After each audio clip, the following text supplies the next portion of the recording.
However, the cost of freedom may have fallen heaviest on our prisoners of war, many of whom still suffer mental bondage. But as Mike Victor reports, we are now hearing a broken silence. And they just beat the hell out of me. I've never had a beating in my life the way they gave me. They threw their hands up in mockery of my surrender. They kicked me below the belt. They blackened both of my eyes, bloody nose. They are horror stories, and they are real. Enslaved by the enemy, both physically and mentally, many American prisoners of war wished instead that they could have given the ultimate sacrifice, their lives. Many eventually did just that.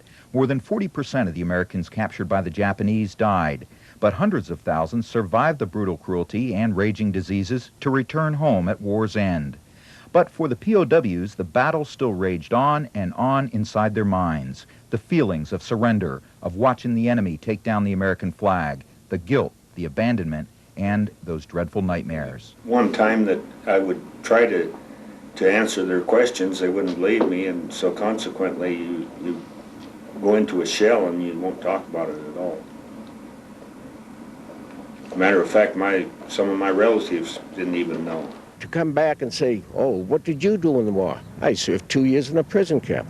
You just didn't tell them that at that time. It took a number of years before the American people would give respect to the American prisoners of war. Hard to bear, even tougher to share. While the POW experience differed in World War II, Korea, and Vietnam, one thing was the same. They would all have to deal with their bondage the rest of their lives. The difference now is they don't have to do it alone. This POW therapy group at the Spokane VA Medical Center is helping break through the silence. Every Thursday, these ex-POWs gather to help take down a little more of the wall built by the enemy and years of repression.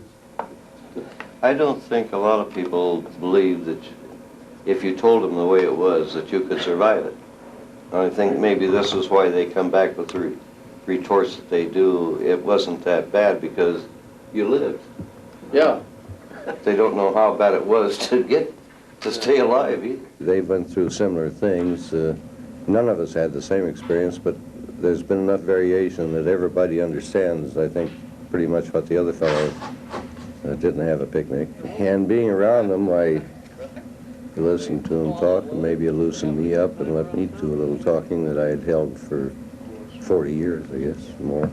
They also shared a lot of things in terms of what they had happened to them as POWs, and there's a lot of sharing and relatedness as a result of that.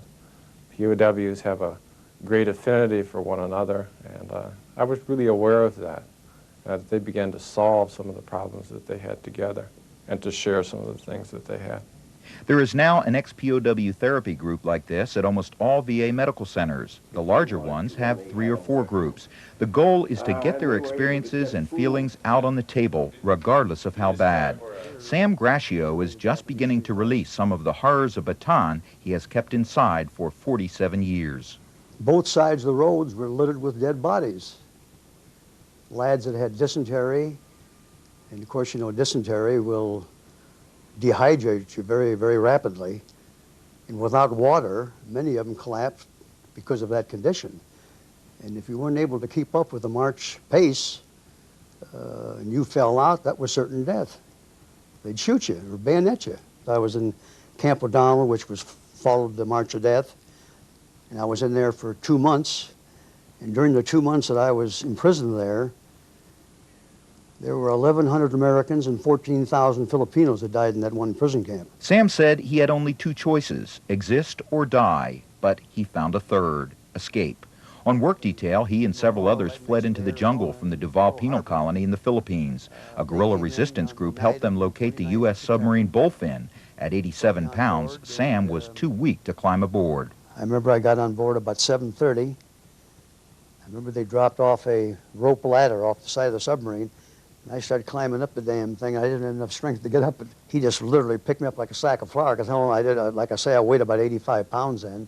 He picked me up and he got me on the bridge. The possibility of escape kept hope alive for the POWs. Many of them were made to work at hard labor, which gave them opportunities for escape and for sabotage, anything to slow down the enemy's progress. The movie, The Great Escape, was about real people. When we built a tunnel, which was over 300 yards long, from a one of the barracks all the way out to the fence in the big escape. We had railroad tracks. We pushed carts under there. We had rooms. We had electric light bulbs strung under there in the tunnel.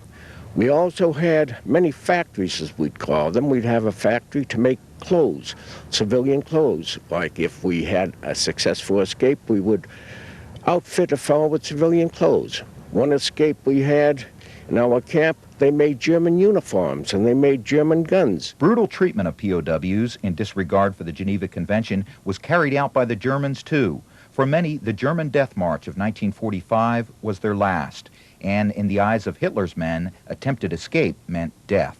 Some 79 Britishers got out, and the Germans, Gestapo at that time, killed 49 of the 79 that got out, took them out in the field and just shot them. And they told us at that time that escape is no longer a sport, and that they would shoot anybody trying to escape. 6 years later, thousands more American POWs were suffering the same dose of brutality in Korea at the hands of the communists. Then once again in Vietnam, Americans were paying the huge cost of freedom. The Viet Cong captors employed every type of physical brutality, but their mental cruelty was even worse. You couldn't call it a cell because it had no windows and it had a solid door. You couldn't look out. You had no radio, no TV, no newspaper, no book, nothing of any outside stimulus of any kind. Probably in Vietnam, more use of psychological warfare against the prisoners. They would always hear every single thing that went wrong in America, as opposed to just hearing general things from the Japanese, that America is imperialist or they're bad in some way.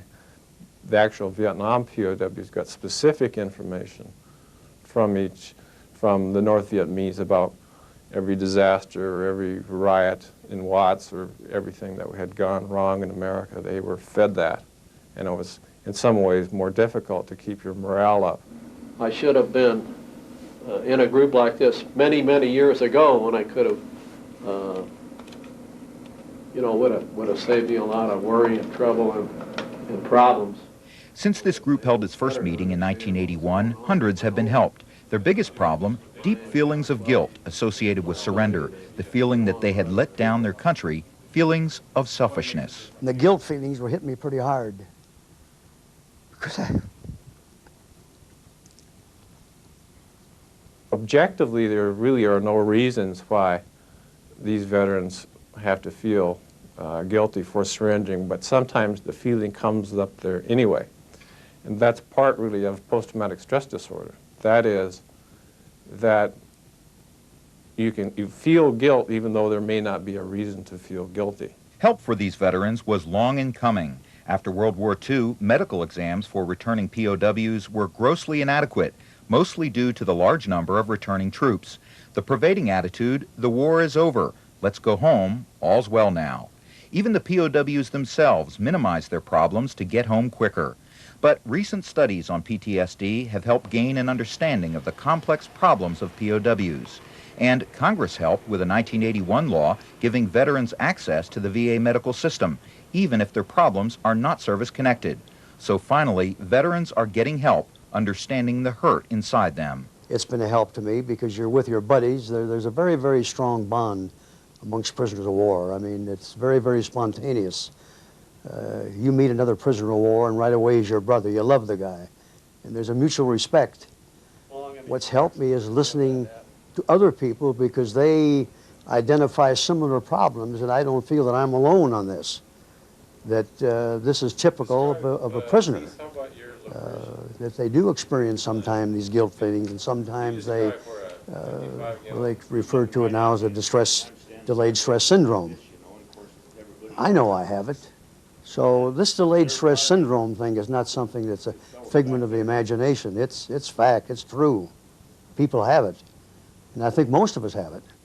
Family relationships which were disturbed or broken are being mended. From the wives, they're generally saying that he talks to me a lot more, specifically about himself and how he feels about himself, but also about those POW events that he may have protected from her all these years. That is, in that generation, there are lots of protection of the female, that she and others in the family, that they may be overwhelmed by the things that had happened. Having been prisoners with no release date to look for, POWs as a whole say they value their freedom and their country beyond all else. If you commit a crime, a robbery, a burglary, you're given 5 years, you could mark it off on the calendar. When you're in prison, during wartime, as an ex-prisoner of war, you don't know when you're going to get out of jail, if you're ever going to get out. You have no calendar to mark off, you have nothing to go by as to. You can hope and pray. You do a lot of prayers in prison camp. I did. You got plenty of water, you got plenty of food, you can go into stores, they're full of things, and you couldn't have it better. And then you think of these people around the rest of the world that are dying and starving and getting the hell beat out of them every day, and they can't move without fear of dying. And that's what we lived with for years, the fear of dying every day. You got where you just had to turn it off, but you were always under the gun. Some POWs from World War II, Korea, and Vietnam are still unaccounted for. Those who have made it home are begging America to search harder for their comrades. We, as a nation and as a people, have an obligation to verify that, to account for each and every individual in the best manner that we can. And that effort should never cease. It should never stop until it's complete. Though rejected in the past, former POWs are finally receiving the honors they deserve. It may only be a small medal or a distinctive license plate, but the gesture says, thanks for the price you paid. I think Americans ought to be aware of the extent of sacrifice that POWs have given. They have suffered more in service of their country than any other group ever has. Therapy groups, aggressive research, and a new understanding of the veterans' contribution has helped these ex-POWs realize that there is no longer a reason to fight their battles alone. The cruel memories will be with them every day of their lives, but the burden is lighter because we are all now sharing in the sounds of their broken silence.